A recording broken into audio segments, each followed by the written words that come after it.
This is Russell Dobular filling in for Jimmy Dore, who is literally on his own odyssey on a boat. Hopefully won't fall for those sirens. We have an amazing guest today, somebody I've wanted to speak to for a very long time. It's very rare. A few times in your life, you read a book that you know is going to be part of how you understand the world after you've read it. And that has definitely been the case for me with the book End Times, Elites, Counter-Elites, and the Path of Political Disintegration by Peter Turchin.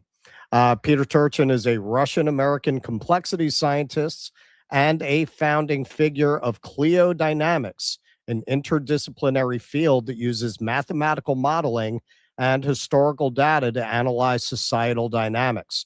Born in the Soviet Union, he emigrated to the United States at age 20 and earned a PhD in zoology from Duke University, leveraging his background in theoretical biology to study long-term social processes. He currently serves as a project leader at the Complexity Science Hub Vienna, a research associate at the University of Oxford, and an emeritus professor at the University of Connecticut. Please welcome Professor Peter Turchin.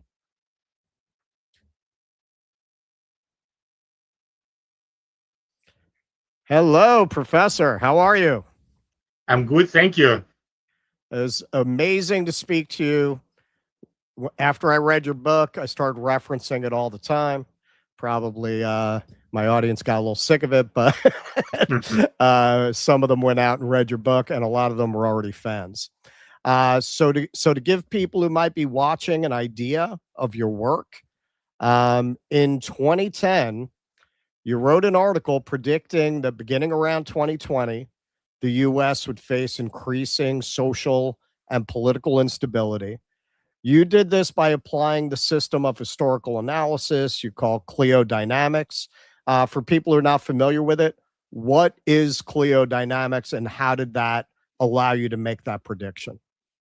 Well, first, let me explain the name. Clio is the muse of history in Greek mythology, and dynamics is the study of change.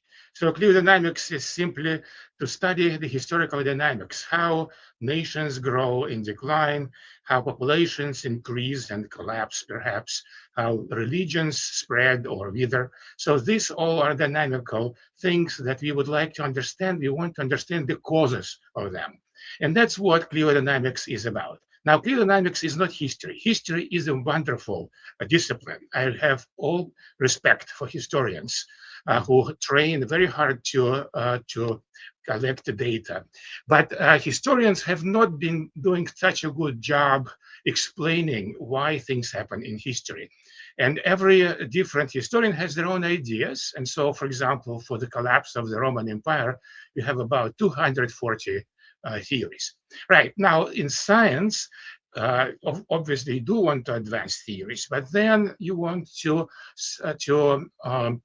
decide which of the theories actually fit the reality better. And we do it by testing them empirically with data. And that's what cliodynamics does. The first step is to translate verbal theories into mathematical models, because you cannot do dynamics simply by naked human brain. All right. Then we extract predictions from rival theories, and then we collect huge amounts of data in order to test them. So that is the process in a nutshell. Okay. Now, an obvious comparison, and I've seen you talk about the fact that you love science fiction. Did Psychohistory and the Foundation series give you the idea, or is that parallel development? Interestingly enough, I read Foundation 50 years ago, actually, but I decided to start cliodynamics completely unrelatedly, and only later I realized that there is a connection. Also, there are many big differences between psychohistory, as Asimov explains it, and cliodynamics. So, for example, we know that we cannot predict very accurately far in the future, unlike what Harry Seldon was able to do. That's because the dynamical systems are often in the chaotic regime, right? And so the butterfly effect rules, which means that you can predict, just like weather, you can predict maybe a week or 10 days ahead, but after that it's unpredictable. So that's, you don't try to predict the future with cliodynamics. Okay, but you did kind of predict the future in terms of your article in 2010. Now, in End Times, you present the theory, I think, that underlies that the elite class, when it's overproduced, starts to create social tension. So can you explain that a little bit? Yeah, first of all, let me say a few words about predictions. There are different types of predictions. The useless ones, what I call prophecies, right? You don't know where it's coming from, all right? And you don't know whether it's going to be true or not, until it happens. And usually it's not. Right now, scientific prediction is different. How do you know whether phlogiston theory or the molecular theory of heat actually is closer to the truth? Well, we extract predictions from them and test them with data. So that's where scientific prediction comes from. And this was the spirit in which I published my prediction. I said, okay, we've been working on this body of theory for maybe 20 years by that point. And the theory actually says that the United States is on the path to crisis. So let me stick my neck out, make this prediction, publish it, and then you'll see what happens. And I did not expect for this prediction to happen exactly as predicted. And of course, I had no idea about individuals. I didn't know about Donald Trump at that point and things like that. So the point was to see how the actual future will depart from prediction, so that we can adjust the theory accordingly. Interestingly enough, the future actually, well, now the past, did not depart very far from this prediction. Now, what patterns of history were you basing that prediction on? What did you see? What social forces did you see in the United States that matched the data you had amassed of previous societies and the patterns that they followed? Yes, indeed. When I started working in fluid dynamics, I actually did not want to go into the present and future because it's a politically, difficult territory. It's a minefield, actually. So initially, I wanted to study only societies that have raised and fallen apart in the past. Right, but every time I would give a talk about the Roman Empire, about medieval France or England, people would ask me, "Okay, where are we?" So I eventually broke down in the early 2000s, and I applied the methodology, suitably adjusted, obviously, for how the societies have changed during the Industrial Revolution and post-industrial period. Surprisingly, not that much in things that matter. All right, so we can talk about the specific forces that lead to outbreaks of violence and internal war. They are actually very common for pretty much all societies, all complex societies organized as states that first appeared about 5,000 years ago. They all go through these regular, if not completely predictable periods of first nice periods, integrative periods when they keep internal peace and order, although at the time they may be fighting very intense external wars. Remember that this is this very important distinction. But then eventually at some point, some kind of end times show up. And so the societies in the past could go through nice, good periods for maybe 100 years plus minus. And then they would always get into end times. And it turns out that our society is not immune. Our modern democratic societies are not immune from the same forces. Okay, now in end times, you say that the elite class, basically during the Great Depression, made a social contract to take a lesser share of the wealth in exchange for social stability. And then in the 70s, they began to claw back at the institutions that had created a broad-based prosperity, creating what you call the wealth pump. Can you explain that? Yes, well, first of all, let's go back 100 years ago. Why did the ruling class, in fact, made this implicit bargain? Well, because they were really, really scared. United States was in a pre-revolutionary situation. We see this in the data, huge outbreak of all kinds of political violence. And so it eventually dawned on people, especially FDR and his crew, that we either reform capitalism ourselves or we will be overthrown by a revolution. They're really worried about a communist revolution. And of course, also another bad example was the Nazi Germany at the time. So they essentially shut down the wealth pump. So what is the wealth pump? The wealth pump refers to how the fruits of economic growth are distributed in a society. What we would like to see is that as the economy grows, it lifts up all the boats. So the wealthy do well and the workers do well in proportionate terms. However, if this balance is disturbed, right, if the elites start getting more than their share of the economy, that will have a number of negative consequences, which eventually come around and bite the elites, but not immediately, maybe in 20, 30, or 40 years. So what happened was that during the especially the New Deal era, but starting in the progressive era, the American elites allowed workers to organize, so gave them power to argue their case. Right? They did a lot of reforms that increased the well-being of people, social security, health, and many other types of things. And so they balanced the system, and the system worked extremely well for about 2 generations until 1970s. All right, and that's it. The system actually brought unprecedented prosperity in human history to people. The United States was a very affluent country where affluence was broadly shared. Now, after 1 or 2 generations, people forgot about that fear they had. And so they started, rejiggering economy in their own way. People, I mean, people with power, elites, all right? And so they thought that the system would continue working well, even if they start getting more share, a bit more. And that's how they turned the wealth pump. So they, in particular, after 1980, the power of workers to organize and push their case has been greatly diminished.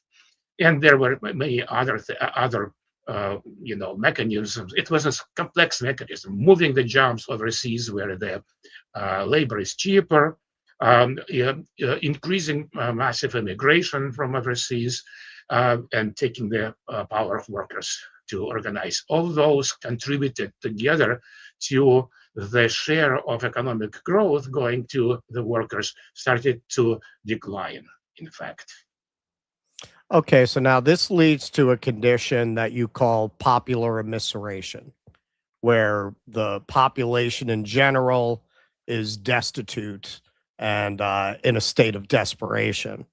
But you've argued that that's not enough to really cause a revolutionary condition. That when they're immiserated, but the elites are content, the elites will crush any attempt to overthrow the system. So you say the secret sauce, and this is, I think, a phrase that you coined that now everyone is repeating, is elite overproduction. That's really the thing that tips things over to the edge into a revolutionary condition. Can you explain that and how we see that currently in the United States? Yes, well, as in all theories, you have to analyze a society. And we analyze society by representing it as consisting of three compartments: the majority of the population, the working class, so to speak, or the common people, a small proportion of people with power, elites, and the state organization. So all three are important players, and dynamics result from those three compartments interacting with each other.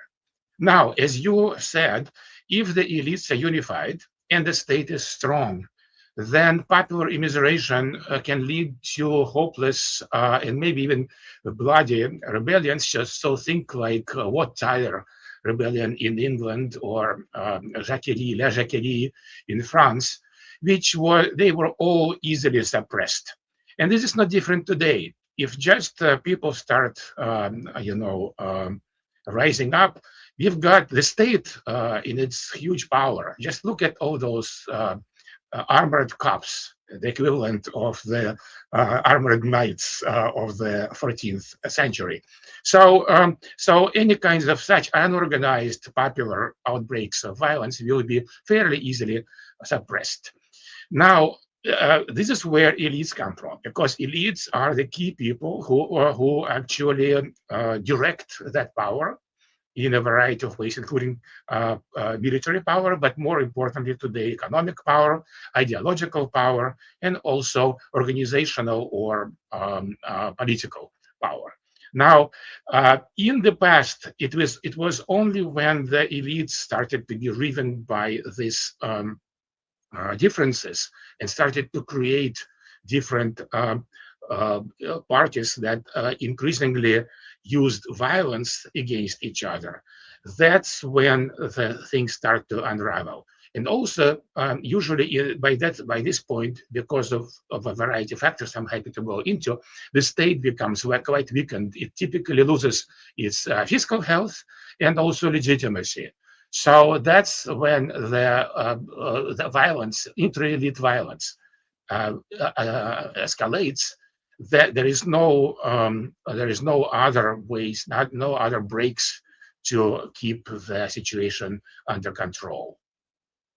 So I've seen you argue that what winds up happening when you pump all this wealth up to the top is basically it's a civil war between elites, between different wings of the elite class for a shrinking number of positions. Do you think that's a condition that we're in now in the United States? In fact, this condition we have been in by 2010 for sure, and it's getting only worse. So just to amplify a little bit on the last point, keep in mind that it's not the poor people who are leaders of revolutions and so on and so forth. It's the members of elites. We call them counter elites. So examples would include Vladimir Lenin, Fidel Castro, who came from a very wealthy, both of them came from wealthy and privileged backgrounds. And also today we see counter elites like Zoran Mamdani, for example. He's certainly not a scion of the working class. So this is a rule. As you look through all the leaders of different rebellions, and 99% of them were counter elites. Now, why do we have suddenly, the big question is then, why do we have many counter elites, massive numbers of counter elites appear during these pre-crisis periods, which actually result in crisis? This is again the second consequence of the wealth pump. The first one is immiseration, but the second one, think about it, elites are doing great, and for the first 10, 20, 30, 40 years, they're doing great. But as they're doing great, their numbers increase, right? So we have, well, in the past, elites would have more children and set them up as nobility. Today, it's upward social mobility, which is much more important. Also in the 19th century America, because when the business people could pay their workers less, they would get more, right? So many of the very active, former workers would actually set up shops and then bootstrap themselves into the millionaire class. And so we see this in the most recent history. Most of the wealthy class today are people like CEOs of 500 Fortune companies who, as a result of not paying the workers, holding down the worker wages, have increased their own wealth, and they end up in golden parachutes and as such. So as a result of that, we are fortunate to have good numbers. Since we measure wealth pump by what I call relative wage. It's the typical wage divided by GDP per capita. It started to decline in late 60s and 1970s. And between 1980 and today, we have the numbers of multimillionaires, such as decamillionaires, people with wealth of $10 million in inflation-adjusted money, right? Over the past 40 some years, the number of those people increased tenfold, right? So the population has grown by like 40%, but we have 10 times as many decamillionaires. And as you travel up the wealth distribution, the effect becomes even stronger. Again, in inflation-adjusted dollars, we have 20 times as many billionaires today as we had 40 years ago. All right. So that's what elite reproduction is. Now, on one hand, this is not bad for people who become wealthy. But for the society, this has some downsides. Specifically, let's take the political arena, all right? Let's talk about the political leaders, such as the president, of course, the senators, House representatives, and so on down to the state legislatures, and so on and so forth. Now, it's a matter of fact that not every wealthy person desires to have a political office, but certain proportion of them do. And today we have 10 times as many such people as 40 years ago. So it is not surprising that we have people like Donald Trump and many others. All right. Now, because the supply of political positions is fixed, only one president, only 100 senators. But now we have 10 times as many wealthy candidates vying for these positions. In the book, I compare this process to a game of musical chairs, except that you don't remove chairs. You keep the same number of chairs, but you add players. You start with 11 players for 10 chairs, and then now you have 100 players for the same 10 chairs. So you can imagine if you try to play this game, you will not get to the point where you have 100 players, because it will be a feast fight, free for all. And the same thing works in the as a result of elite overproduction. So in this, theoretical battle between Democrats and Republicans, is this simply a battle among elites for to have the power of government in the society? Is this just two wings of the elites fighting each other? Well, it's a bit more complicated than that. First of all, after the New Deal, the Republicans and Democrats were not that different. In fact, there is some political scientists have scored how they vote, and in 1950, the distribution of Republicans and Democrats was completely overlapped. All right, and then over the next 40 or 50 years, these distributions departed, and for a while, the main source of tension was between Republicans and Democrats. But if you go back to like 1850s, the decade just before the Civil War, that we had a two-party system at that point. It completely broke down. There was like 20 different parties. Each party was fragmented. So this is what we see today, because Trump and MAGA movement, it is not traditional Republicans at all. All right, they are counter elites. They are insurgents within the Republican Party. And now we see democratic socialists who have been under Bernie. They've been very ineffectual, but now they are breaking up the Democratic Party. So we have now at least four, probably more, different types of factions of elites who are vying with each other. So this is very typical, this fragmentation of power of elite, elites is a very typical precursor to social breakdown and political violence outbreaks. All right. The rise of DSA, that's kind of perfect going into my next question. It seems to confirm your theory. So there was a recent op-ed in the Times about DSA called "A Working Class Party Without Many Workers." And it went to the most recent DSA survey of its own members, which is probably, to be fair, a little different. It was in 2021. These numbers would probably not be quite so stark now, but would continue, I think, to trend in the same direction. So 4% of the members had blue-collar jobs of the DSA. 80% had a college degree. 35% had an advanced degree. Both those numbers are double the general population. 58% have professional class jobs, with the rest being students, unemployed, or disabled. At that time, 85% were white. I've seen more recent numbers saying it's around 68, but still obviously pretty dominant block. Do elite class children throughout history only take up liberty, fraternity, equality when these forces start to affect them, and then they take on the causes of the poor and the immiserated because they need them as cannon fodder to fight their war to regain the privileges that they've lost or are in fear of losing? Is this the pattern in history that you've seen? Well, when do you think was the first populist party? 2,200 years ago. It was the Populares, they were called in Rome. So brother Gaius and Tiberius Gracchi, they were the leaders. They came from the top of the Roman aristocracy. All right. And they were the ones who were trying to bring it down. And same thing I was talking about recently before.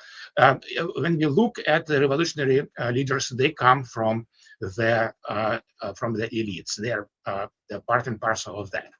But let's now talk about a little bit education, because I want to bring education in a minute. Now, in our types of societies, there are two routes to power. We talked about the wealth route to power, right? But the more common is education, right? So if you don't have wealth and you want to become president, what do? Well, first you go to college, all right? And back in the 1950s, going to college was a sure route to get from the working class, essentially. You would almost certainly get into 10, 15 upper percent of income and wealth. right? But now almost 2/3 of people in the United States, 2/3 of high school graduates go to college. So the college is really worth it. So you go to some kind of get advanced training. If you want to go into politics, you go to the law school. All right. Interesting enough, this is a very, I mentioned Lenin and Castro, both lawyers. All right. Maximilian Robespierre was also a lawyer. Gandhi was a lawyer. And Abraham Lincoln was a lawyer. It's a very recurring pattern. Now, in this country, about 5 years ago, we overproduced lawyers. There were 3 times as many law school graduates as jobs for them. Now, half of those jobs are gone, and maybe more because of AI. So we are hugely overproducing people with law degrees. And these are people who go through pretty demanding training. They're smart, they are driven, they are well networked, and so they are the most dangerous class from the point of view of state stability. All right. So educational route now is very important. And now here I would like to recently Nate Silver, right, who is probably familiar to all of us. I think 2 or 3 days ago, he published another study where he looked at who is actually supporting democratic socialists. I don't know if you saw that. Turns out it's heavily people with advanced degrees who are in the 30 to 60,000 category by income, which is not a lot. All right. So and he apparently read my book because he said that this fits very well what Peter Turchin calls elite overproduction. So this is precisely the pattern that we should expect, and so we should not be surprised when we see it. Now, how would you, applying these principles, because I'm assuming you don't see civil war as desirable. Absolutely not. What recommendation would you give to governments going forward? What policies would you advise for them to avoid that outcome, which, based on what you've studied, seems to be where we're going? Well, as you mentioned at the beginning in the introduction, I lead a project in Vienna Institute of Social Complexity Hub. So we have been fortunate to secure some funding from Austrian Science Foundation. So this is precisely the question that we are working very hard to answer. But I can tell you some of our preliminary results. First of all, we have constructed a fairly large database of societies that go into crisis and then emerge from that. Currently, we have about 200 such cases. All right. So even before doing the formal analysis and doing many more things that we are planning to do, what I can say is that in the majority of cases, these societies, the crisis turns out to be a bloody crisis, a prolonged civil war, a revolution where people's heads get cut off and all kinds of nastiness, right? But in about 10-15% of cases, the societies manage to navigate those shoals in a reasonably bloodless way. And so we've been looking at this. So I was talking about FDR. This is actually one of our case studies, and there are several ones, like the Chartist movement in British Empire during the 1830s, mid-19th century. The reform period in Russia in 1860s, which postponed revolution by 50 years, and so on and so forth.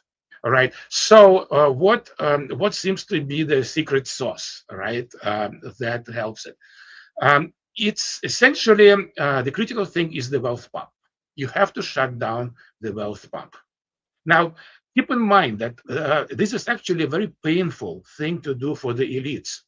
The wealth pump, which was shut down during the New Deal, resulted in the numbers of millionaires declining twofold over the next 20, 30, 40 years. Of course, the Great Depression helped. But it was not just the Great Depression. It was because the wealth pumps started. In fact, wealth pump was operating a little bit in reverse. Workers were doing better than the economy. So you need to rebalance this and turn off the wealth pump. How we do it, every society does it. We'll have to do it in different ways. We cannot just use the same thing as the New Deal because our society is different. But we have to get those typical wages back to grow together with GDP per capita, with the worker productivity, essentially. Okay. Now they say there's nothing new under the sun, but a lot of people seem to feel that AI is something new under the sun. That every other technological innovation assumed the need for human labor, just in different forms and in different areas. A lot of people are seeing AI as a singularity, as an event in which all bets are off, all predictions based on past patterns go out the window in a world where AI can take everybody's job or a good portion of the population. What are your thoughts about that? Well, yes, this is the bleak scenario that I am very worried about. It's not just AI taking the jobs. You'll have to push this very negative scenario a bit further. So what will happen if the 90% of the population are jobless? They'll be extremely immiserated. Also, AI has now come for the elites. Yeah. The lawyers, the law degree holders, they are out of job. And they are great organizers. So if we allow this to happen, what will happen next is that you'll have a real revolution. However, if you push this scenario further, so if people, trillionaires now, actually figure out how to make robot soldiers, now that's where things get really bleak. So, because if they just manufacture millions of robotic soldiers, then the rest of us will have no chance whatsoever. So, fortunately, even though AI is already taking some jobs, actually, the story is not yet, it's not over yet, because the AI is also creating jobs, all right? But it's very important that we as a society control how we use AI, so that a small proportion of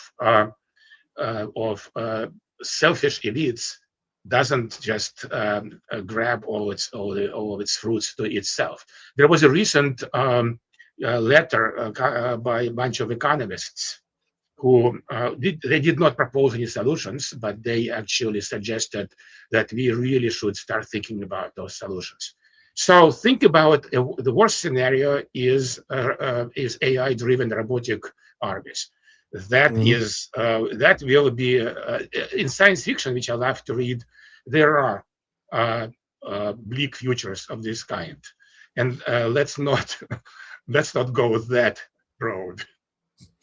Okay, now there are other, models of government. You actually came from one, the USSR.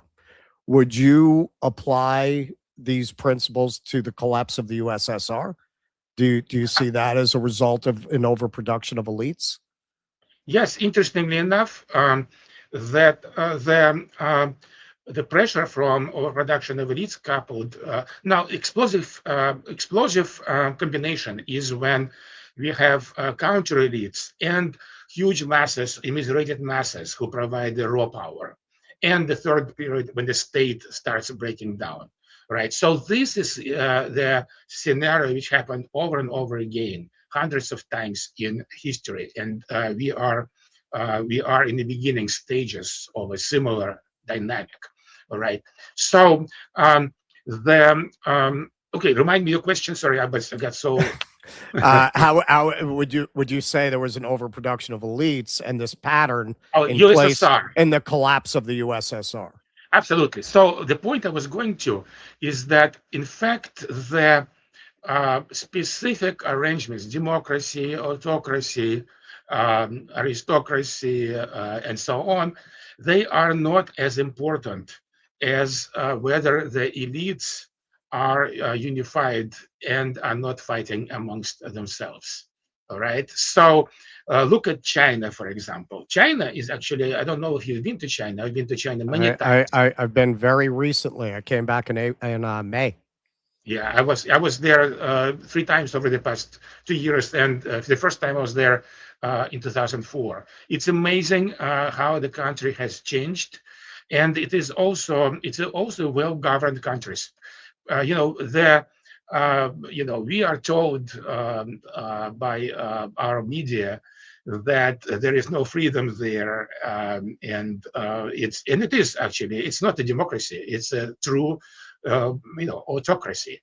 However, this autocracy managed to deliver really incredible increases in well-being to huge numbers of people, and they are also keeping the elite overproduction down. You've seen, for example, reports that some of the Chinese billionaires, like Ma, what's his first name? Jack Ma. Jack Ma. That's right, Jack Ma. He disappeared from the public view. All right. Then he appeared chastened, and he's not doing any kinds of. So there is no. Donald Trump is impossible in a situation like it is right now in China. So you may like or dislike their government, but it is keeping social stability and delivering huge increases in being for the very broadly based people. Now, I don't argue that we should have autocracy in the United States. I think I agree that democracy is a better way of governing countries. However, what we have in the United States, as I argue in one of my chapters of my book, we don't have a democracy anymore. It's plutocracy, the rule by wealth. So what we need to do, we don't want to copy China, obviously. What we want to do, we want to reform our democracy that it really delivers for the common people, as it did from 1930 to 1970s. I think the question at this point for a lot of people, and certainly going to China, left me with a lot of questions about what systems are best for the greatest number of people. And as you point out, because they have a centralized authority like that, they're able to control the expansion of elites. And it seems like within our system, it's inevitable that elites, and this was the argument, as I'm sure you'll know very well, that came from Lenin and the USSR Bolsheviks, that eventually the capital will buy your politicians and your courts, and then you're not going to have a democracy. How do you avoid that? Because in a lot of ways, you look at China and their system seems to avoid that, and consequently, when us Westerners grew up on these Terminator scenarios of technology out of control of being a threat, whenever I tried to make those jokes with Chinese people, they seem to just completely not get it, because they just don't expect the government to set the technology loose on them, because they look around at where there was a fishing village and here's Chongqing now. That's right. So they see technology as something that will only be used to benefit them. They're much more comfortable with it. Are they right? Is that system, removing your personal inclinations, is that better for the majority of people, a system like that? Well, first of all, I want vehemently correct your misunderstanding. The Chinese system is that China has worked just as any other past societies, and there was cycles of integrative and disintegrative periods, except those cycles were brought not by capitalists, but by overproducing the Mandarin class. We have recently published an article on the Qing crisis dynasty. This is the Taiping rebellion of 1860s. was actually the bloodiest civil war on Earth. Mm. And all the top leaders of the Taipings, they were all failed candidates for imperial examinations. China at that point was producing too many elite aspirants, and the number of jobs for them was fixed. And so at some point, the numbers of elite aspirants were 10 times larger than the jobs for them. And they started organizing, and they brought the dynasty nearly to the point of extinction in 1860s, and then to the point of extinction in 1910s. So, and the same thing in the Soviet Union. The Soviet Union, it was not capitalists who brought down USSR. It was overproduction of credentialed class. Specifically, interestingly enough, USSR overproduced technical intelligentsia. All right, so these are people with degrees in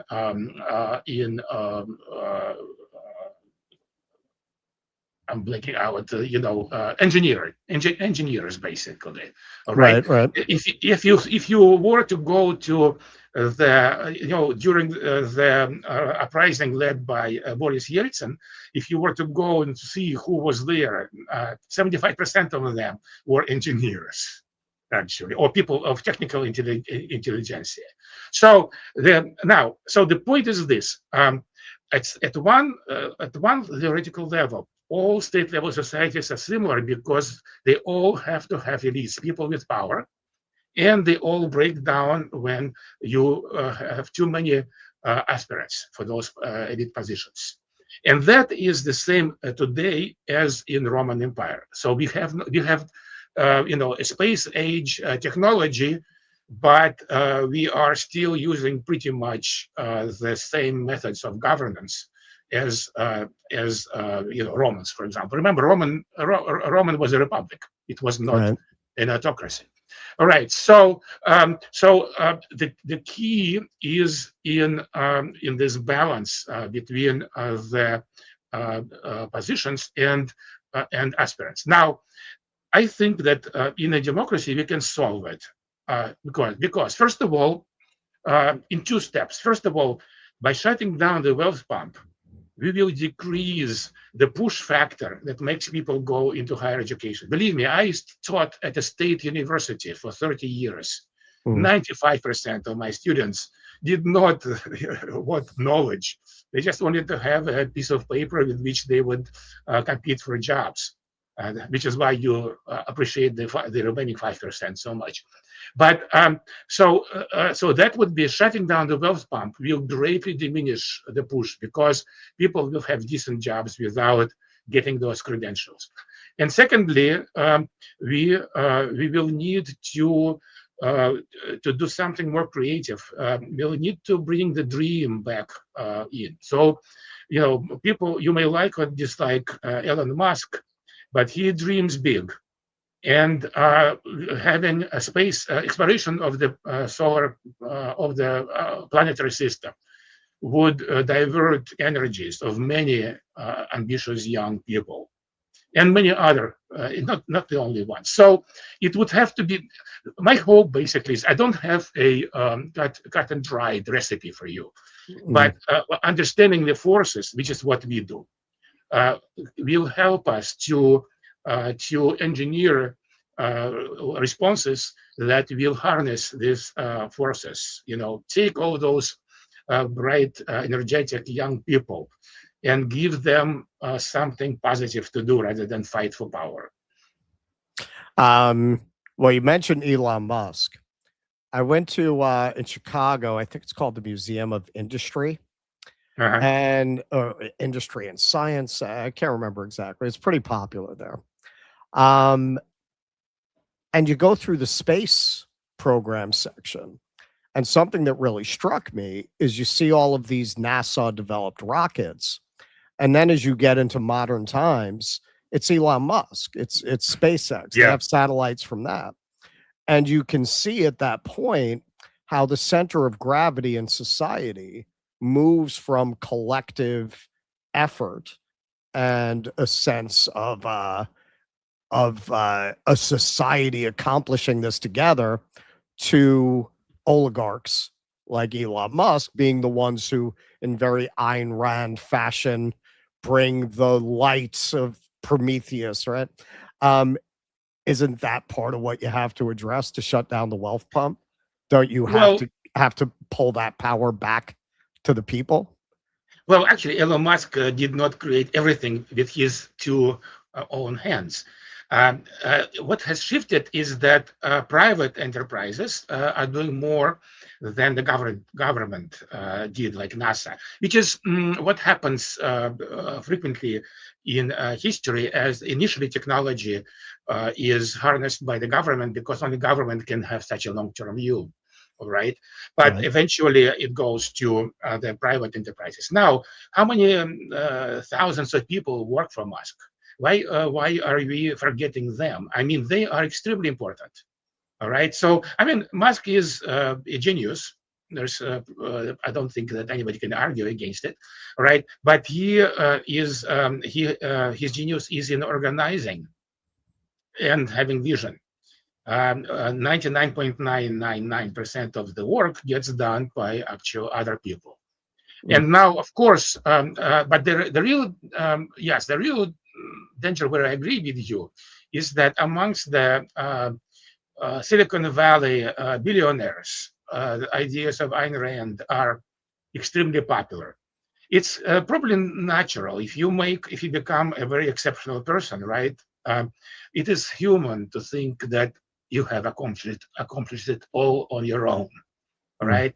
Luck had nothing to do with it.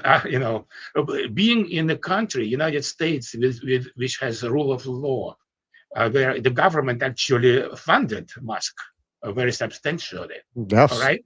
Yeah. Yes. Well, it's easy to forget that. No, it was me. I have accomplished it all.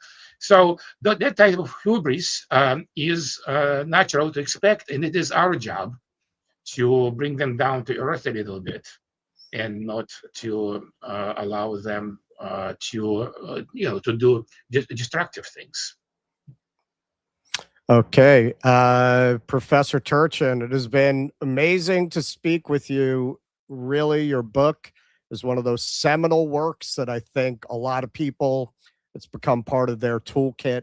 And I definitely see people, without necessarily even crediting you, using a lot of your phrases and ideas. I'm definitely one of them, but I do try to give credit. Where can people find you? Well, first of all, thank you. And I enjoyed this conversation. People can find me on my Substack. It's called peterturchin.substack.com. And I post there at least once a week, and sometimes more frequently. So if you want to keep up with that, then sign up. And also sign up as a paid subscriber, because all the money I pledged, that all the money that I earn on the Substack, they go to support researchers in my team. So I'm not going to get. So you're not taking advantage of the wealth pump. Yeah, I'm very well set up myself, and I'm tired of getting our grant proposals turned down by by small-minded people, if I'm allowed to say that. And so this is a kind of mass crowding. If you like the research I do, then subscribe to my Substack. All right, Professor Peter Turchin, thank you very much for joining us. Enjoyed it. All right, so sign up to the professor's Substack. That was amazing to speak to somebody whose work has had a great influence on how I understand what's happening in our world today, and it's had that impact on a lot of people. All right, we are going to go to a break, and we're going to come back with Kshama Sawant, who's been in the news just a little bit today. If you're struggling with cravings, bloating, or stubborn weight gain, your gut health could be playing a bigger role than you think. A damaged microbiome can affect everything from inflammation and digestion to cravings and weight gain. And with today's processed foods and environmental toxins, a lot of people's digestive health is taking a hit, which is why taking care of your gut health maybe more important now than ever before. That's where a fermented food called kimchi can make a real difference. Kimchi is naturally rich in over 900 probiotic strains that help support gut bacteria. Because when your gut bacteria are properly supported, your body is better able to process food efficiently, regulate cravings, support digestion, and maintain a healthier metabolism overall. Studies even show that eating kimchi can reduce your body fat by 31.8%.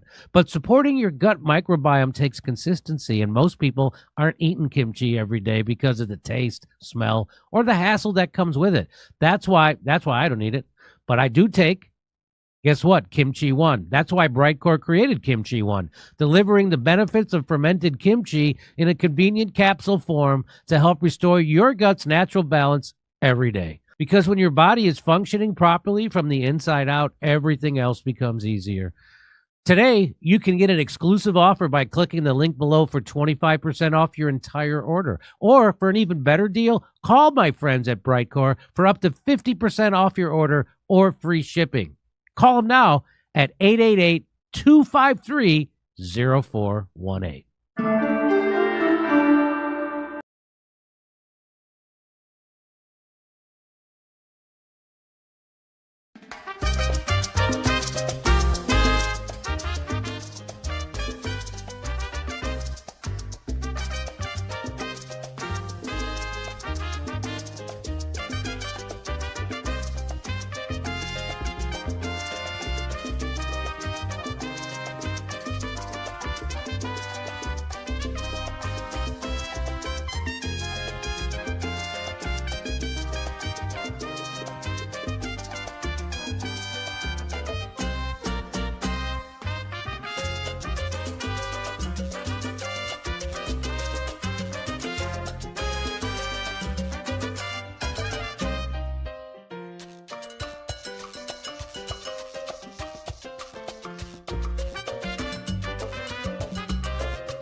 This is Russell Dobular filling in for Jimmy Dore. You know, it bothered me the whole last interview. Let me move over. There we go. I like to be centered. It's my leftover directing training. All right, this is Russell Dobular filling in for Jimmy Dore. We have as our next guest Kshama Sawant. She's a socialist economist who served on the Seattle City Council from 2014 to 2024, becoming the first socialist elected to the body since 1877. She is a prominent advocate for progressive labor policies, notably leading the movement that established Seattle's $15 minimum wage. After leaving the Socialist Alternative Party to found Revolutionary Workers, she launched an independent campaign for the U.S. House of Representatives in Washington's 9th District in 2025. Please welcome our friend Kshama Sawant. How are you, Kshama? I'm good. Thanks so much for having me. How have you been? Good. Like the last 12 days or so of the campaign. It sounds like it. You sound like I sounded a few days ago. I was in bed sick because we got all that Canadian wildfire. Oh my God. I was like choking. You could hear Mom Donnie in interviews. It was like he sounded like Batman. He was like, "Yeah, we're gonna look for Netanyahu." Like everybody was dying down here. That's terrible. All right, so you've been making a lot of news just by coincidence. We already had you scheduled, and you happen to be causing a lot of trouble this week, like you do. All right, so Crystal Ball, she had a very contentious interview with your opponent, Adam Smith. We will show some clips of that and get your reaction. But first, I want to talk about something that was missing from the interview. You, here is a little bit of a statement you put out on X. Crystal Ball, you just had genocidal arch-Zionist Adam Smith on your show. I appreciate that Smith was clearly squirming at several points in the interview over his despicable record and close ties to AIPAC. However, the question still needs to be asked. How does it serve the cause of Palestinian liberation for you to platform Adam Smith and to not even mention that there is an anti-war socialist challenger to him? And that, too, someone running the strongest challenge to Smith in his 29-year career, and it was won 4 Seattle City Council elections as an independent candidate. We are just 2 weeks away from the August 4th primary election, and ballots have been mailed out already. I wanted to include that for anyone who's an eligible voter. Ballots have already been mailed out, and the primary date is August 4th. Okay, so why do you think Crystal would challenge him so forcefully on his positions, which she did, and never mention that there's an alternative with positions that much more closely track her own? Yeah, I mean, that's a good question. And just to say the development since then, and I'm sure you're going to talk about this, but just to say something sort of to preempt that, is that Crystal Ball has agreed to have me on our show, and I'm going to be on it on Monday. So that's a okay. All right, great. But it came out of it's not clear would that have happened if without the public pressure. I mean, there was enormous numbers of people who were supporting our campaign, and they don't all live in this district. These are people on the left, people who want to see a fight back in Congress, and who don't necessarily agree with me on every single position, but they do understand that I've had a historic impact in Seattle because I use my office fundamentally differently than all the progressives who have gotten elected, and they want to see that fight back in Congress. And say there was an uproar, absolute uproar. You saw that on X. X was just erupting with the people, hundreds upon hundreds of people who said, how can you not feature Kshama Sawant? And also, just the main question that I asked is, how is it that you're not mentioning that this guy is running, that there is an anti-war socialist running against him? And I don't want to be a mind reader. I do want to acknowledge, as you said correctly, Russell, that Crystal did a really fantastic job challenging Adam Smith and making him squirm and just simply not letting him off the hook.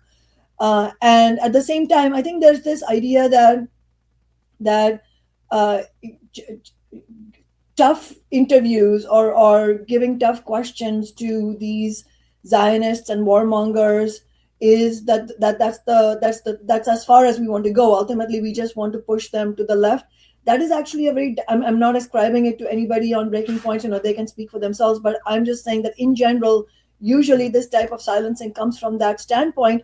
And I think that is problematic because I'll tell you one thing. Did Adam Smith enjoy the experience of being grilled? Absolutely not. That guy is so arrogant, and he's so used to being softballed everywhere because he is one of the mainstays of the establishment, and CNN, NBC, they're all part of the capitalist apparatus. And so he gets, he's had a red carpet welcome everywhere he goes. And then, he asked to go on Breaking Points, which itself, by the way, is an indication of how extremely nervous he is of our campaign, because he doesn't want to go and talk to Crystal Ball and get grilled by her, and he had the personal experience of how she is going to do that, and I appreciate her doing that.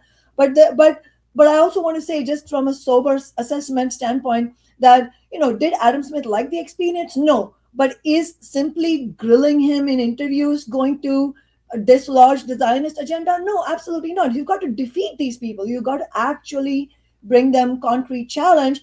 And so I think that by not even mentioning that he has a credible challenger, that sort of gives you the idea that, yeah, I hate this guy. I mean, everybody who watched an interview are like, oh my God, this guy, I can't watch it without feeling angry. Those are the kinds of right you saw on X.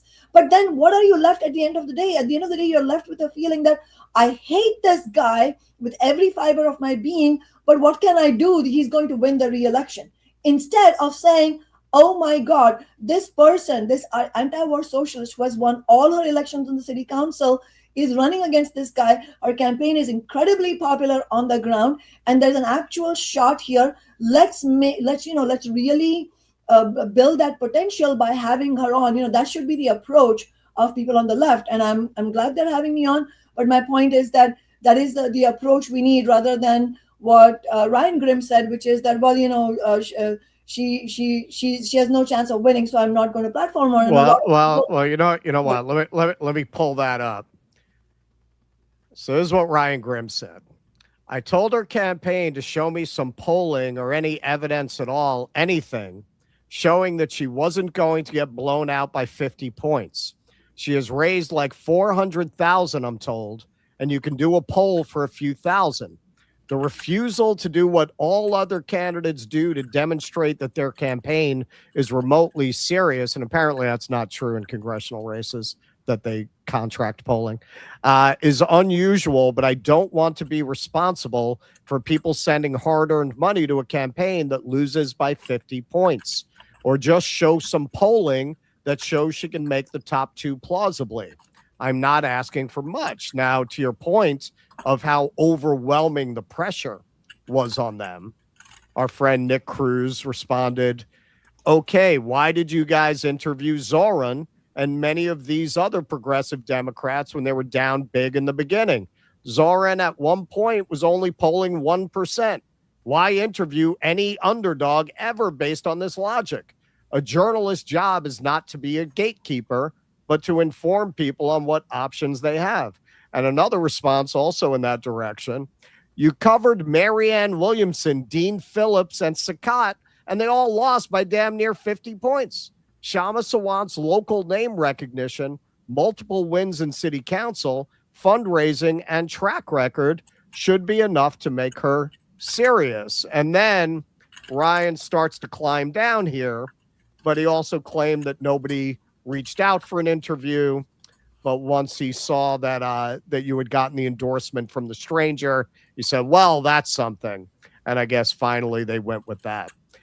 So how do you respond to that argument that because you haven't shown any polling, they don't have to interview you? Well, my first thought is that when I saw that, my first thought was that, and everybody on the campaign team actually was saying the same thing, is that, we canvassed the district. We are a very serious campaign. I don't know what world Ryan Grimm lives in, but, we are a very serious campaign.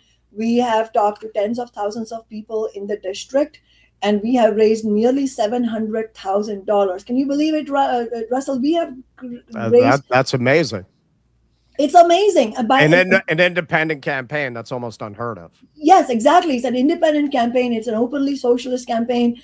And we're only taking money from working people, compared to Adam Smith, who's obviously being bankrolled by the war profiteering executives and the Zionist lobby and so on and so forth. His median donation is $1,000. Our median donation is $25. I mean, it's a night and day difference. And we've raised nearly $700,000 at this point. It's an incredible campaign. And we have talked to tens of thousands of people in the district. And not one person has asked us, do you have polling? You know what working people ask about? They ask about, what are your demands? And the first thing they want to know, many of them, not all of them, but many of them, is she a Democrat? If she is a Democrat, I'm not interested. That's the response we're getting from young people. Wow. Young people want independent politics. And there is a lot of excitement around our campaign for three reasons, Russell. One is that I'm not a Democrat, and it's the demands we're running on, very powerful demand, ending all military aid to Israel, for a permanent arms embargo to Israel, and free healthcare for all funded by taxing the rich, so on and so forth. And we can get into the demands in a bit. And the third reason is my track record. People are the most excited when they recognize that this is not another careerist candidate who's going to sell us out. This is a person who has a 10-year track record on the city council. I have shown that it is possible to win elections and not sell out, and that after winning elections, you can actually win elections. You win victories for the working class. We won the nation's highest minimum wage. You mentioned this. That wage is now $21. Well, and that was the first, wasn't it? Yeah, that was the first. My first campaign in 2013, I ran it on the flagship demand of ours was the $15 minimum wage. We won that victory less than 6 months after I took office in 2014. But one of the pitch battles that we won during that fight, Russell, as you know, is inflation increases. And that's why the wage today is $21.30 an hour. And so just in answer to this polling question, yes, Ryan is right that the polling, conducting a poll is cheaper now than it used to be, $8,000, $10,000 you could conduct a poll. But no, we're not going to spend those $10,000 on polling. We're going to spend those $10,000 on canvassing 1,000 people more, 10,000 people more. That is what gets us the votes. And we're going to insist on doing that. We never had polling. We never did a poll ever. In all our election campaigns that we won, we never did a poll. Well, and why do you think, to their point, that they did interview Marianne Williamson? When did Marianne Williamson ever have any shot? Like, you could make much more of a case for somebody who was in the Seattle City Council for 10 years, who won the nation's first $15 an hour minimum wage, is a serious threat and a serious candidate than you ever could have made for Marianne Williamson. So why would they interview her by that logic? Like, why not you? Why are you ruled out? Because clearly they've interviewed a lot of long shot candidates, but they were all running as Democrats. Is it just because you're not running as a Democrat? Do you think they would interview you if you ran as a Democrat? I don't know, because, that brings up an interesting question, because if I was running as a Democrat, but I still did the kind of fight back I have done, I don't think that they would have. I don't want to speak for everyone on Breaking Points, but I certainly don't think that Ryan Grimm would have wanted that, because of, from what I know about his politics. Now, like I've said before, I have no personal animosity towards anyone. So if they want to say that, well, that's not their position, then they're free to say that. But from my observation, I think the biggest disagreement that many of them have, including many DSA leaders, is that I've always used my office to fight for the working class, and fighting for the working class does mean that you also fight against the gatekeepers. And that's where all the personal character assassination against me is wrapped up. That she's not nice. She doesn't build coalitions. Ryan Grimm says, I don't know how to build coalitions, or something to the effect in that same tweet. He says that. And my first thought to that was, but dude, look at the coalitions we're building, in the sense that you refused to have me on, and you made excuses for not have me on, and the internet erupted in opposition to you in favor of featuring our campaign in support of me. That is how we build coalitions. It's not through trying to curry favor with powerful people, which is the approach of many of the DSA leaders, which is the strategic difference I have with them. I support the demands they run on, but I don't support the approach that they use, which ends up not winning the demands that they promise, many of them anyway. And so, but to say that I don't know how to build coalitions or I'm isolated, that is so absurdly untrue, because how could I possibly have won election after election? How could I possibly have won the nation's highest minimum wage, the Amazon tax, all these renters' rights that are incomparable to any other city? How could we possibly have won any of that without having quote unquote coalitions? I don't use the word coalition because it often implies trying to wheel and deal with some people at the top. We build rank and file led movements, and that's our coalition. If you will, what we do is build mass movements. And obviously, I'm not trying to characterize what happened yesterday on X as a mass movement, but I'm saying that it was a mass of people saying we don't accept this type of gatekeeping. If you're going to feature Adam Smith, who is an arch Zionist, then you should feature his opponent. But at the very least, shouldn't you mention that he has a viable opponent? And I also wanted to say that Go ahead. We don't guarantee. I'm not guaranteeing victory. In fact, I'm saying the exact opposite. I'm saying that we have to be sober. We have an uphill challenge here. August 4th is the primary election. There's a Republican running in the race who's openly declared that he is running to take votes away from me. And there's another Democrat who's effectively doing that. So we know it's an uphill task, but how does it make any logical sense to say something to the effect of, well, she's not viable, so I'm going to make sure she remains unviable? If you agree, that's why political principles have to be at the center. If you agree with our campaign, if you agree with our demands, if you agree that Adam Smith is an absolutely horrific Democrat who's for 29 years been a warmonger and has funded the genocide, and that we need to defeat him, then why wouldn't you feature our campaign? Help our campaign. Help us win the votes. All right. Since you mentioned DSA, I'm going to jump ahead a little. We'll get back to my Adam Smith video. All right. So you've been very critical of DSA and Zoran Mamdani. Here's something you put out in February. I'm a little insulted. I didn't hear from you. You were in New York. Although actually I was in Asia, so I can't be insulted. Yes, that's right. You were at Star Bar in Bushwick. I was remotely there. I actually didn't go there in person. Oh, you weren't? Oh, well, there you go. Double not insulted. The AOC-ification of Mamdani has taken place at lightning speed, from promising to reappoint brutal arch-Zionist police commissioner Jessica Tisch months before his election and endorsing millionaire strikebreaker Kathy Hochul for governor, to turning his back on key campaign promises like taxing the rich and expanding rental assistance. There is only one way to break with this endless cycle of disappointment and betrayals from so-called progressive and socialist Democrats, breaking with both blood-stained parties of war and genocide. Now, as somebody who lives in New York, I'll say my view on this kind of thing. I can't imagine ever getting involved in a campaign for a Democrat ever again. But if there's a vote in my city between Zoran Mamdani and Netanyahu's lawyer, which was Andrew Cuomo, sure, I'm going to go in and vote for Mamdani. He has been, and a lot of people who are very skeptical have said this, better than a lot of us expected. He did do the rent freeze. He got the pie-to-tear tax.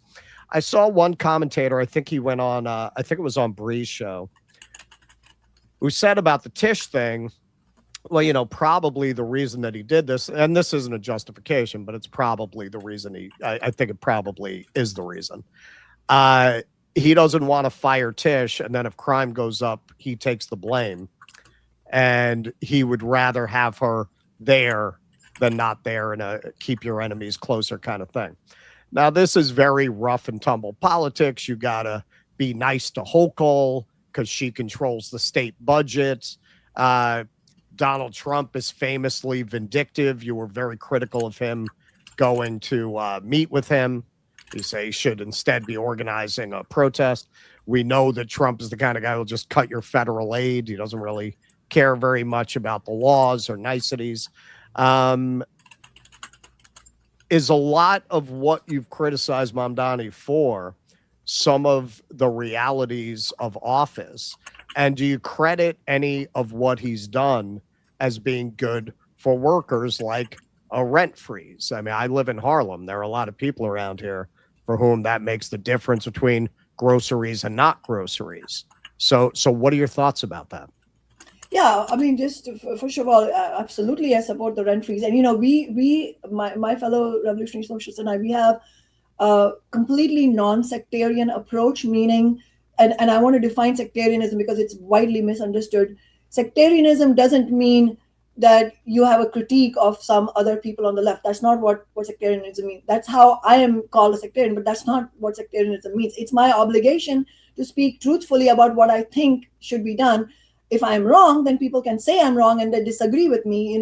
Anybody's free to disagree with me at any point, but I'm simply explaining what I think is my best understanding of what history shows or what strategy is the best.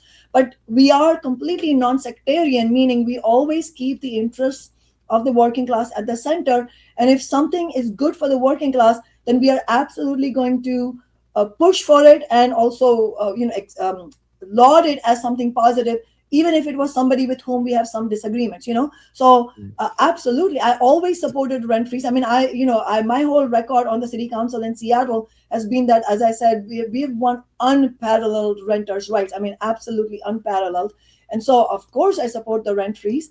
And I've also said throughout even while I had critiques, I've said many times during his campaign and since then, that I supported all the demands he ran on, and that if there was a movement to win a $30 an hour minimum wage in New York, I would personally come and help that movement, because if New York City's working class was to win $30 an hour, that would be a gigantic victory. It would be a phenomenal thing for the working class as a whole, nationally and even internationally, just because of New York City's significance as that's sort of the seat of capital, so to say, and also the place where a big section of the working class lives. And so, so I have no division from anybody in DSA in terms of fighting for those demands, because I agree with all those demands. We do have significant differences on strategy, and that shows up every which way. I mean, I don't agree with endorsing arch Zionist Jessica Tisch.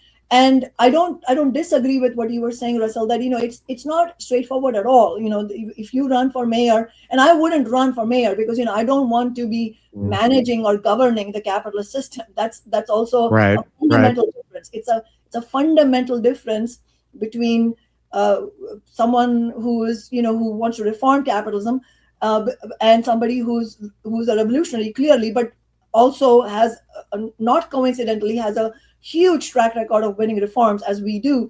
But the point is, we're not doing this in order to reform capitalism. We're doing this in order to build the movement, to build the revolutionary movements. And so that is a fundamental difference.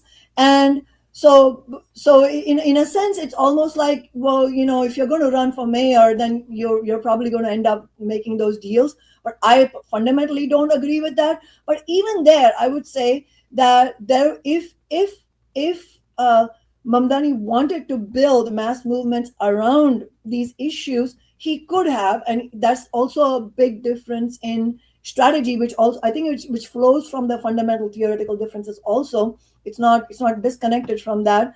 And so, rather than reappoint Jessica Tisch, what I would have done, hypothetically speaking, I would never have run for mayor, but hypothetically speaking, that we should actually have a real public discussion, mass discussions about what does police accountability look like, and that we have to push for elected civilian oversight of the police with full powers for hiring, firing, policies, and procedures.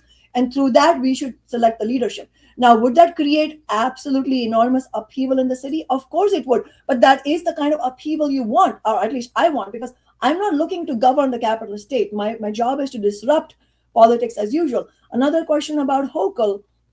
Hochul, he endorsed Hochul in the middle of the nurses' strike, when she was issuing repeated executive orders to make it easy and legal for the hospital bosses to hire scabs to undermine the strike. You don't do that.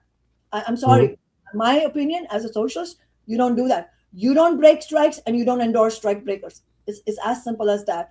And so my question is, like, if there is no line that you're willing to cross, then what is the difference? Then it's just a slippery slope. It'll be one thing after another.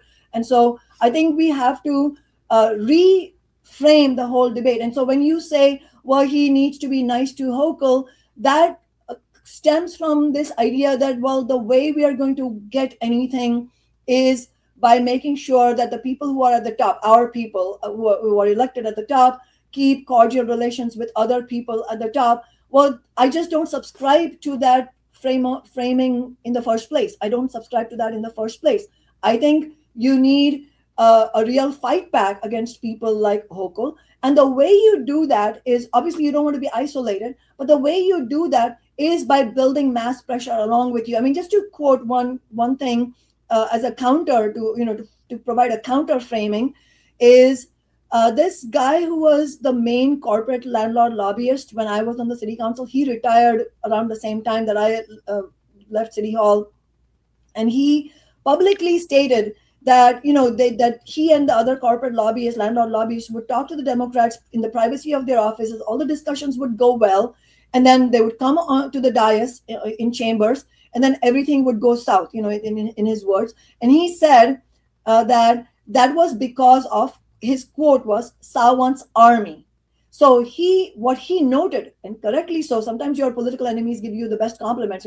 He Right. noted correctly that all the promises that the Democrats made to the corporate landlords, which, think about how shitty that is. These Democrats are making Right. deals with the corporate landlord lobbyists, but then when they come to the dais and they're confronted with an organized mass of working people, they are forced to give in, because at that moment, they themselves, the politicians themselves, each and every one of them is a careerist, they are faced with a political price tag for their own careers. Like at that moment, if they voted against Right. the Democrat, they would pay a price for that, because they have been exposed by my office building this movement. So that's a fundamentally different framing of how you win victories.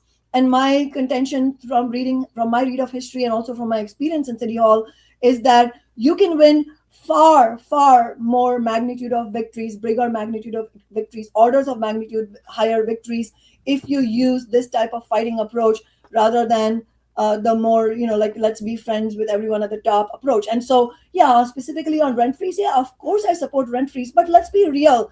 3 rent freezes were passed under Bill de Blasio, So Well, 2 of them during COVID, though. yes, and that's actually a very important point, because the working class won real concessions during COVID. You know why? Because there was an absolute mood of revolt at that time. People were so angry because, everyone was in crisis. And suddenly there was a realization that, wait a second, it's not the billionaires who are essential to society. It's me, grocery worker, me, the emergency room nurse, me, the other workers, the workers were essential. And so there was an actual mood of revolt at that time. And so even the Trump administration, they were forced to give, the stimulus checks and so on. So my point is that it's under those pressures that the establishment is forced to give those victories, concessions. But we also have to look at what else is possible. So do I welcome the rent freeze? Absolutely. But I refuse to accept that because the rent freeze was won, that what Mamdani is doing is, overall that strategy is something that we should subscribe to.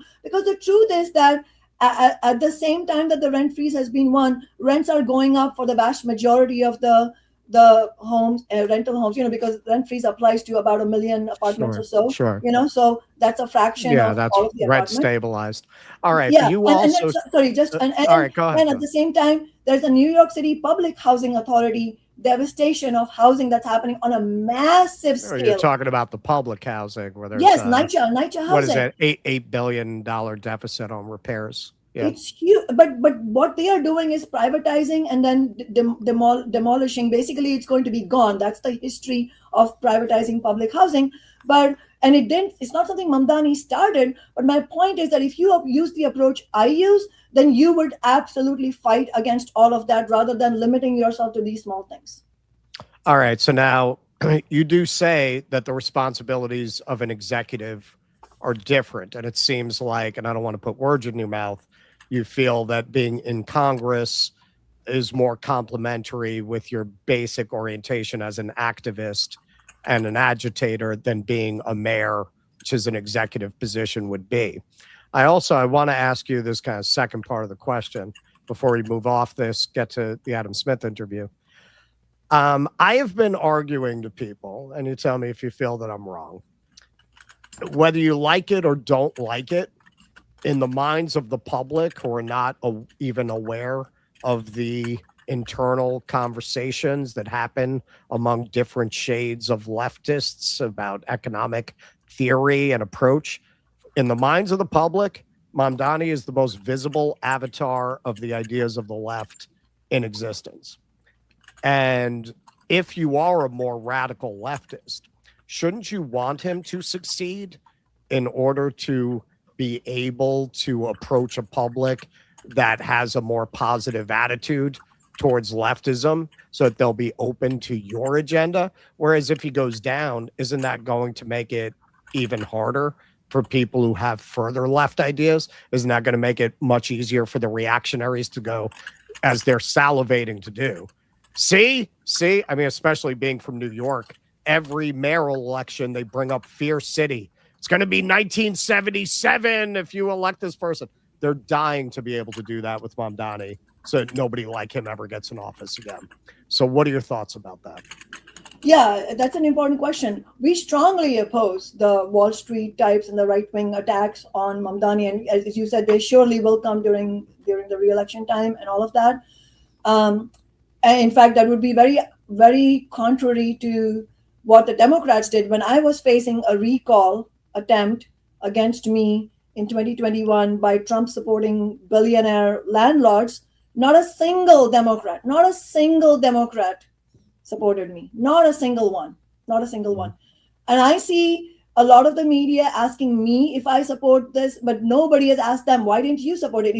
Wasn't it you claim to be anti-Trump? Wasn't it important, regardless of your differences with Sawant, to stand against the recall? Even say openly, I disagree with everything she says, but you know what? I disagree with this Trumpy attack on her, because if they can attack her, they'll come after us too. And so as a matter of principle, I oppose it. Not a single one. And yet we defeated that recall attempt because we organized working class people. And right. So as far as working class people's consciousness is concerned, yes, we again, this is a non-sectarian approach. We don't want Mamdani to fail, so this idea that somehow because we want him to fail because then it'll make our point, that's a very sectarian approach. We have a non-sectarian approach. We want and things to succeed, but I don't even put it in terms of I want him or any specific person to succeed, because I'm not interested in anybody's career. I'm interested in what the working class can win. So for the working class, it would be bad if these attempts failed. We want to win universal childcare in New York. We want to win $30 an hour, like I said, and I said, as I said, I will personally come and help that movement. So we have the exact opposite position as sometimes we are. Sometimes is alleged about us. At the same time, because we care about the working class, it is also our task as Marxists to point out that this strategy ultimately is not going to help the working class, and that we should have a class struggle based fighting strategy. That is my job too. And I would be betraying the interests of the working class if I didn't say those things. And sure, are there sometimes things that I say that some working people don't like because at that moment they don't understand it? Yes, that is my unfortunate duty. Look, you don't become a Marxist revolutionary if you want to run a popularity contest. You don't. You have to take, it is hard, but you explain it with respect and with friendliness, and people will understand. I'll give you, I have a ton of concrete examples because, I've been activist for 18 years and I was on the city council for 10 years. But I'll give you one example. In 2013, I was elected in November. Just a few days after that, a massive historic sellout happened in Washington State, which was nearly $9 billion of corporate tax giveaway to the Boeing executives. And it was like a insult upon injury like thing. They already did that. And then on top of that, they demanded that the unions give up pensions for the workers. I mean, it was such a horrendous attack. It was like a full frontal stabbing of the union movement. And at that time, obviously nobody stood on the side of the workers. And keep in mind, it was a Democratic governor and a Democratic-dominated legislature that carried out this highway robbery. And I spoke at that rally. I had just won my first election. I said that if there is no way out of this, what is extortion, then really it brings up the question of taking Boeing into democratic public ownership, like big corporations.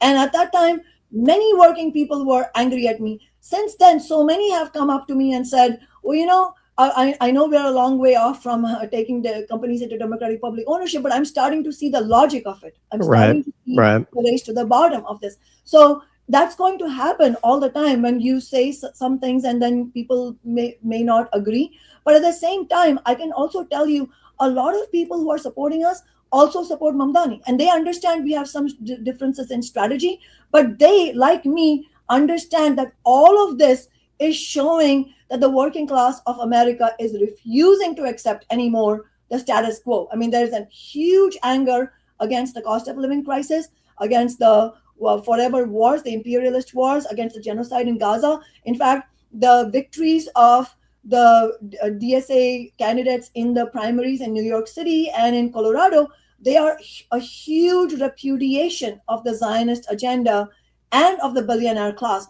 Absolutely, we welcome that. But that doesn't mean that we don't ask questions about, okay, what are they going to do with it? Both of those go together. All right. So let's get to the Zionist agenda. All right. So, Crystal, right at the top of this interview with your opponent, Adam Smith, the ironically named Adam Smith, I'm going to stay with you as his opponent. Right at the top, she asked him about the NDAA that would effectively merge the U.S. and Israeli military, which he originally co-sponsored, and now he's saying he won't support. So let's take a look at a little bit of that. The concern is that it would make the Israeli-U.S. military relationship more entrenched in a way that lacks any sort of democratic accountability. Yeah, no, I don't agree with that at all. I mean, we're talking about... What are your concerns then?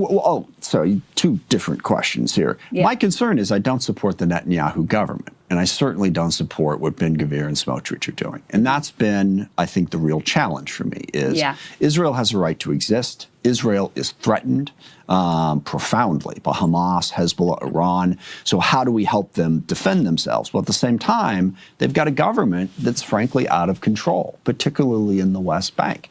I associate myself with Rahm Emanuel's speech in Tel Aviv last week, where he said Netanyahu has decided that he is going to be able to defeat all of his adversaries. So whether you're talking Lebanon, Gaza, West Bank, Iran, it's perpetual war all the time.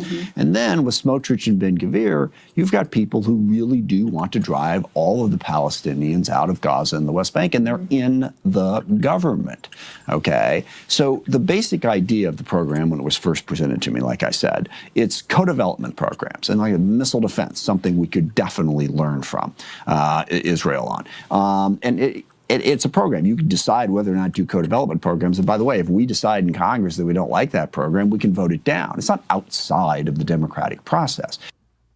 All right. So, Kshama, what do you have to say to his contention that this is not designed to merge the American and Israeli military? Nothing to see here. Doesn't take it out of the democratic process. Basically separating, as many of these born-again anti-Zionists do, support Israel while blaming some bad apples for all the problems. Oh, it's Ben-Gvir, it's Smotrich, it's Netanyahu, it's not actually Israel. And do you think there's any way he would be taking these positions if you were not in this race? Absolutely not. Absolutely not. It is entirely the reason he's taking these positions. It's not even that there is generally in the air, which is true nationally, that the American working class, the majority of it, has turned against Israel. That's true. But he wouldn't care about that unless he was facing an existential threat in his own career. Like, it is not an academic question for Adam Smith. By the way, can I say it's so ironic also that his name is Adam Smith and I'm an economist and I'm a Marxist. So it's like, it's so funny that, if it were in a novel, you would say it's too on the nose. Exactly. You're totally right. That's exactly how I would say it.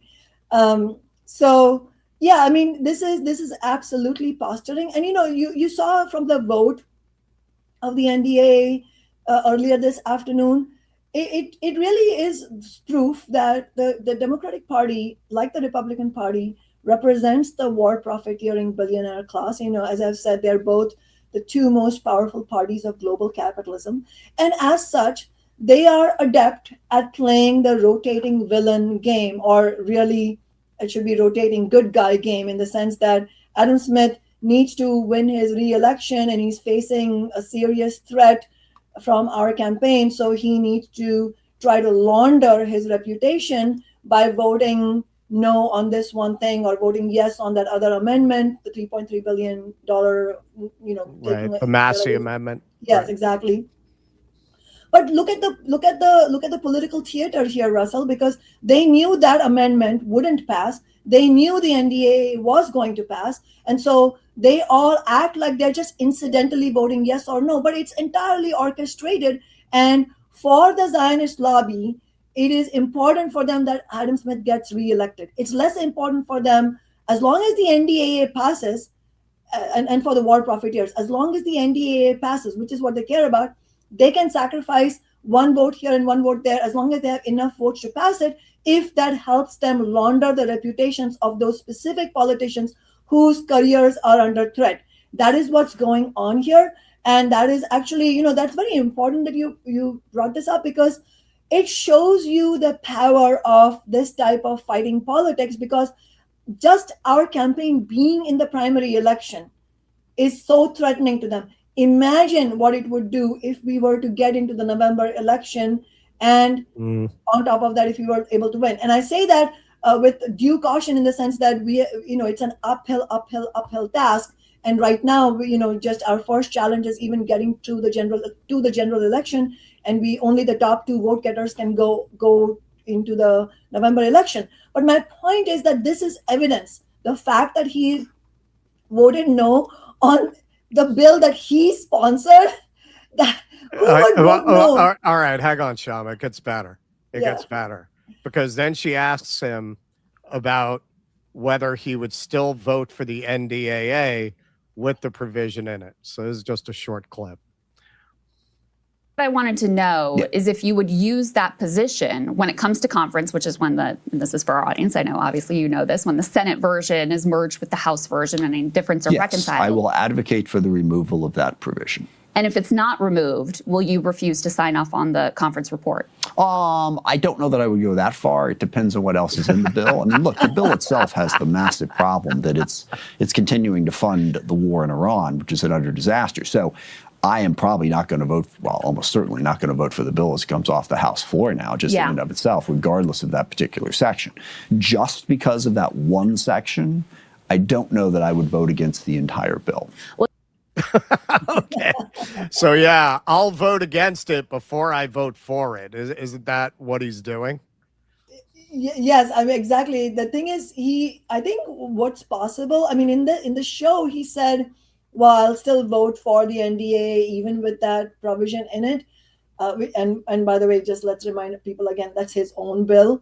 But it's possible that he is more nervous now than he was before. I mean, I would say that the fact that he reached out to Crystal Ball to go on the show itself shows that he's nervous, because why on earth would he ever want to go to a show that he is so far to the right of? He has no need to. He doesn't appear on anything. In fact, he was not even appearing on corporate media so much now. Right now, he's feeling really scared. So everybody is featuring him, CNN, NBC, he's everywhere you go. Right. And people in the district tell me, I've never seen Adam Smith on the news until now. Like, he must be really scared because he keeps going everywhere to speak. But I think what might have happened, and kudos to Crystal Ball for this, is that I think he has recognized that he has gotten enormous flack for this interview. This is like, I didn't see even a remotely positive comment anywhere out there. It's like people are like, dude, you just exposed yourself. You're such a horrible guy. And I think that maybe somebody with some heads on their shoulders in the establishment decided, look, you got to vote no on this, because otherwise you'll never live it down. But I think the main thing we have to share with working class people here is, don't fall for these performative gestures, because he is still AIPAC's darling, and that he is going to go back to his genocidal ways, and he's not even not gone back. He's still in his genocidal ways, because let's keep in mind this was his own bill, and he in June, by the way, he took more than $51,000 in campaign donations from AIPAC and NORPAC, both notoriously pro-genocide, pro-occupation PACs, and so it's never stopped. So this idea that somehow he tried to duck that by saying, I have some friends who give money to other people and then they give it to me, and I don't know where it comes from. Yeah, and then he did tellingly. He actually said, I would still take. Because Crystal asked him, would you take in the future? And he said, I would. I mean, so he's so nakedly a Zionist warmonger. And also, did you notice earlier in the episode, she asked him, do you have any regrets? And he says, I have no regrets. This guy voted for genocide. He voted for the war in Iraq, and he has no regrets. This is the guy. She was bringing that up in the context of this recent article in the New Yorker, where the Biden people are having regrets. All right, so here's one clip of the back and forth that they had about Israel and its right to exist. One of a few sections where they talked about that. At the peak of the Gaza onslaught, you had a complete siege. You had entire neighborhoods that were leveled. They created the largest population of child amputees. Do you have any regrets about your votes during that time period? I don't, because everyone forgets about October 7th. Everyone forgets about what Hamas and Hezbollah and Iran have done, and their desire is to wipe out the state of Israel and all the Jews living there. Is that not? I mean, that's in Hamas's charter, and Hamas is still extant. They're still doing that. I don't like the way Israel decided to defend themselves, but the solution being proposed is, and this is the consequence of what you're saying is, sorry, we had this idea back in 1948. We were going to give you a state, and that way you could protect yourself against all these attacks. Didn't work out, so go back to Europe, go wherever. This just isn't going to work anymore. I think the question, and I don't think you understand how difficult that is to just go, yeah, I guess that's fine. Because no, I think the question, let me, and this is not, this is my perspective, but I think this is also what the Democratic Party base in particular, and most of the country view at this point, is why should our tax dollars, given all the things in the world and all the things in our country, that's why I voted for the Massey Amendment. Spent in much more effective ways. Exactly. Why should that be going to prop up an ethno-state that is an apartheid state? And I wonder if you agree with that characterization, that has been committing, if you don't want to say genocide, certainly war crimes with that tax money. But that's fine. Yeah. Look, no, that's why I voted for the Massey Amendment. I don't think we should be sending that money over there. But look, I have concerns about Hamas, about Hezbollah, that people don't seem to share. Let's say that this plays out the way you describe, and okay, there is no Jewish ethno-state, and the consequence of that is there is no Jewish state. Basically, you have the Palestinians, as they would now be governing that area, and that means Hamas would be governing that area. Do you have any problem with that? Do you have any problem with Hamas suddenly becoming a much more powerful entity and having the country, from the river to the sea, if you will now be a Hamas-run state? on the Mediterranean. Are you okay with that? First of all, I'm not convinced that that would be the reality. Well, but how second would of all, how would it not be I don't the reality? know how you can get away from how illiberal it is to not support equal rights for people regardless of if they're Jewish, Arab, Muslim, Christian, totally with you. Look, and then the other piece is, but Hamas doesn't support equal rights either. Okay, where to begin with that clip? Okay, so he concedes that it's an ethno-state, seemingly, while justifying its continued existence by, it seems like his points were, well, how do you just tell them to go home now that they're there, right? That seems to be the first part of his argument. You can't just tell them to go, well, why can't you? They stole somebody else's home, which at another point she brings up, he doesn't really refute it. When she talks about the right of return, he laments what it would become, which he says there by definition would be an illiberal Hamas-run state that doesn't have equal rights anyway. So why would you want that? So we have to continue to have this supremacist ethno-state there because Hamas. Well, however you want it, in whatever order you want to take and just on that, by the way, he literally rejected the idea of Palestinians' right to return. I mean, it's not surprising to me in any way whatsoever, but it's absolutely horrible. It's a horrible position to have. But to be clear, Crystal Ball clarified that, we're not talking about Israelis being asked to leave. We are asking about, can we have a state that does not have apartheid? That's the question here. Right. And he refused to answer that by conflating everything into saying, well, either we are going to have the state that he refuses to acknowledge is an apartheid state, or we're going to have this imaginary horrific state apparently run by Hamas. I mean, all of this is, what he does, Russell, these are all debating tricks. Like, he refuses to answer the actual question, then he creates a straw man, and then he attacks that straw man. And she pointed that out many times. So you're taking one extreme position, and then you're brushing everything on the left, all positions with that, and then you're saying, well, I reject that, so that's why everything you're saying is wrong. That's a debating trick, and we should reject that.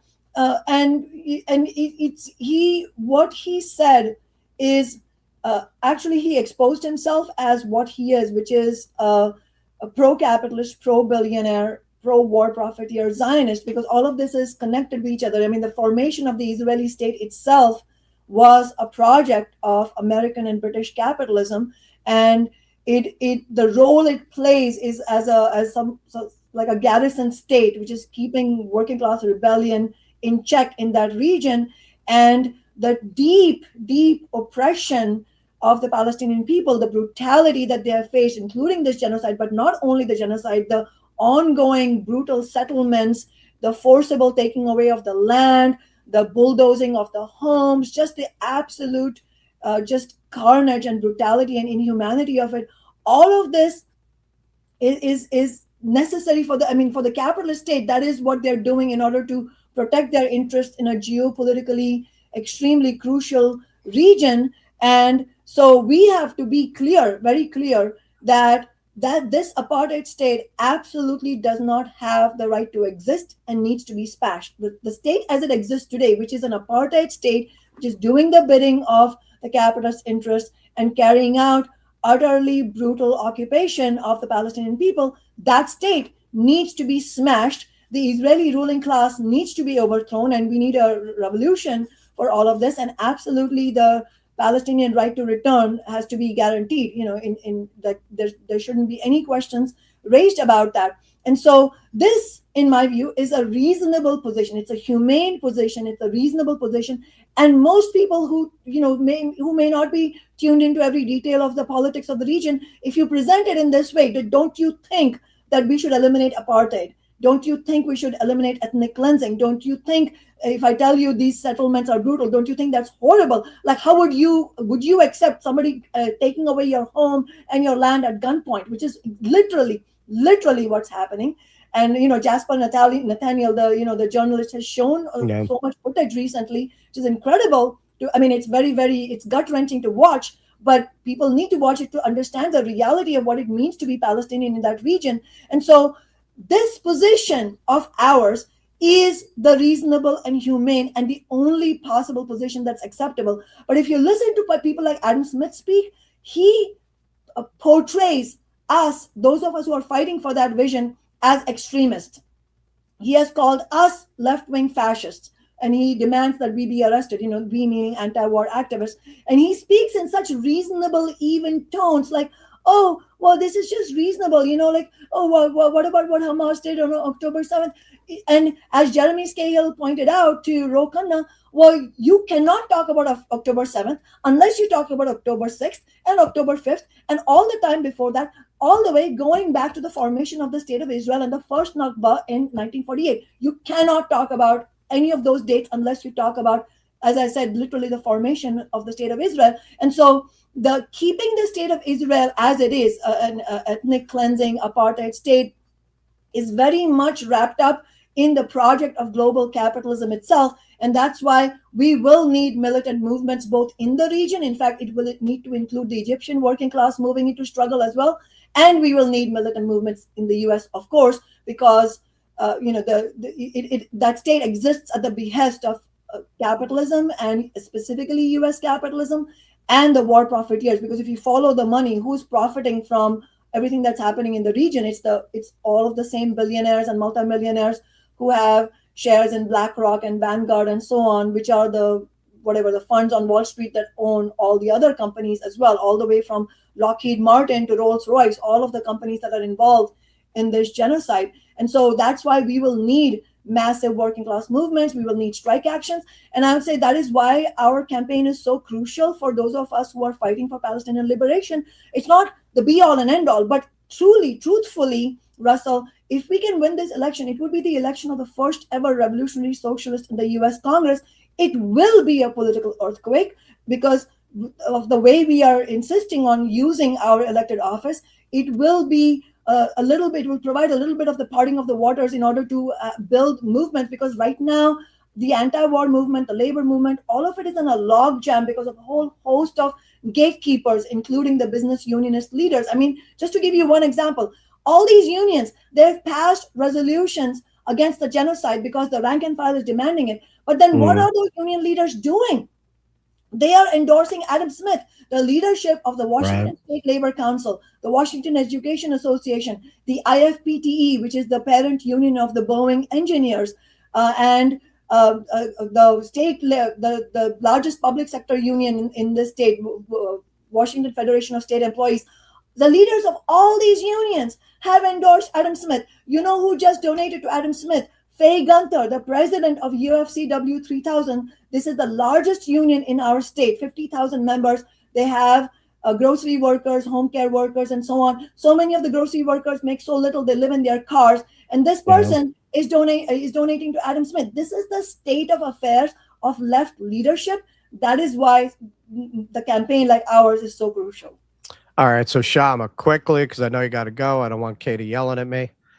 Jimmy has a very diverse ideological audience, ideologically diverse. Now, listening to what you just said, and I'm sure you, as I do, hear a lot of different voices from all over the ideological spectrum and your activism. So much of what you're talking about, globalism and corporations, keeping down the working class, is something that everybody seems to agree on, right?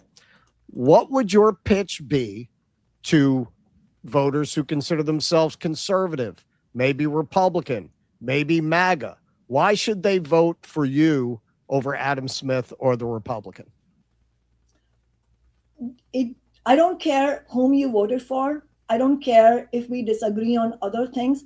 If you agree with me that the United States as we live in right now, as our lives, ordinary people's lives, is fucked, and you want to do something about it, you want to fight an end to the $1 trillion that's spent every year on war and instead have it spent on education, healthcare, and housing for all of us, regardless of what your political ideologies are. If you want a nation where we have free healthcare for all, where we tax the billionaires and multimillionaires, if you want to fight to shut down the data centers and fight against the mass layoffs, if you want to fight for a better life for yourselves and your communities, then you need to join our campaign, because we are the only candidate in this race and perhaps this entire midterm election who has a long track record of standing with the working class and always being able to unite the working class regardless of other ideological differences. And that, above all,